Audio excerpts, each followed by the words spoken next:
Fenomena work from home selama pandemi ternyata telah membawa perubahan bagi kehidupan kerja seorang pegawai. Tidak ada lagi perbedaan tempat di mana kita bekerja dan beristirahat. Keduanya dilakukan di rumah, sehingga membuat batasan kehidupan kerja dan keluarga menjadi samar. Survei yang dilakukan oleh The Conversation menyatakan bahwa pekerja di Inggris bekerja 2 jam lebih lama ketika WFH. Kemudian, survei yang dilakukan oleh National Bureau of Economic Research juga menyatakan hal serupa bahwa pekerja di Amerika Serikat bekerja 48,5 menit lebih lama dengan peningkatan rapat yang ada sebesar 13%.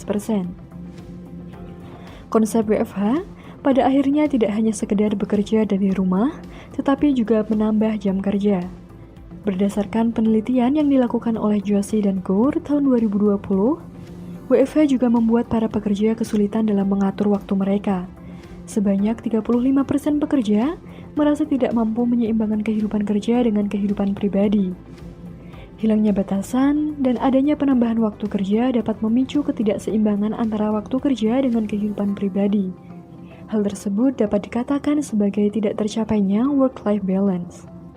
Work-life balance adalah keseimbangan waktu yang dihabiskan seseorang dalam bekerja dan kehidupan pribadi.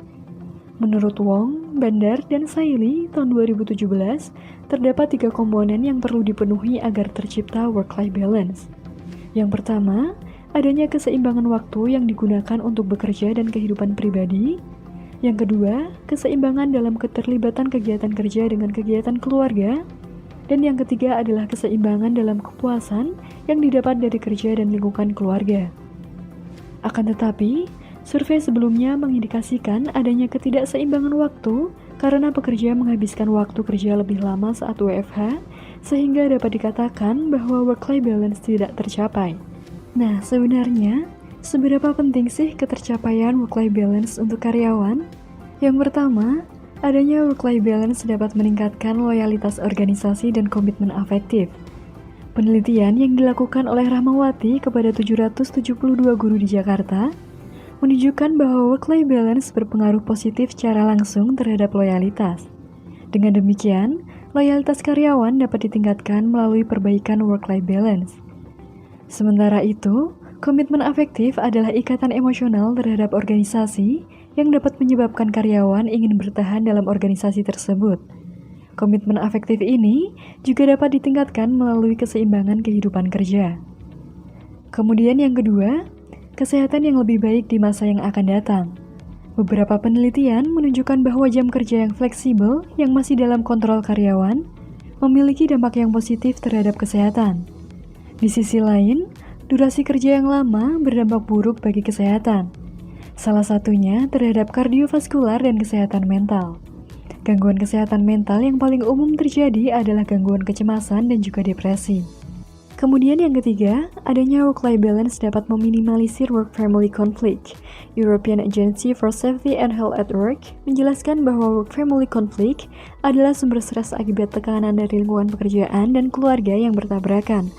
Work-family conflict ini kemudian diasosiasikan dengan luaran organisasi, seperti berkurangnya kepuasan kerja, peningkatan turnover dan ketidakhadiran karyawan, kinerja rendah, serta peningkatan stres kerja dan intensi untuk meninggalkan organisasi.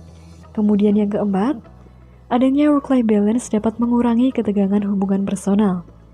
Kehidupan pekerjaan yang tidak seimbang dapat menyebabkan ketegangan dalam hubungan personal dengan orang-orang terdekat. Ketika seseorang selalu bekerja terlalu keras dan memiliki tingkat stres yang tinggi, maka orang tersebut mungkin tidak mampu untuk memberikan waktu khusus bagi orang-orang terdekat mereka. Apa ya yang bisa kita lakukan supaya work-life balance ini dapat tercapai? Yang pertama adalah dengan kerja cerdas. Bekerjalah dengan fokus serta mencari cara yang efektif dan juga efisien. Yang kedua, dengan jangan selalu menganggap dunia kerja dan kehidupan pribadi adalah hal yang terpisah.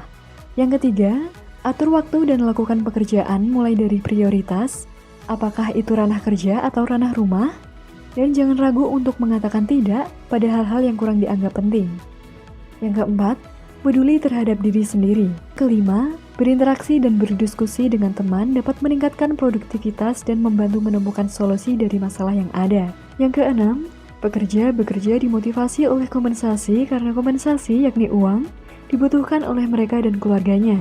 Yang ketujuh, Berikan kebebasan jam kerja pada karyawan. Yang terpenting adalah target kinerja terpenuhi. Yang kedelapan, berikan kebebasan pada karyawan yang ingin menambah waktu kerja untuk mengurangi hari kerja dalam seminggu. Yang kesembilan, tetapkan program cuti karyawan di awal tahun sehingga tidak mengganggu aktivitas perusahaan.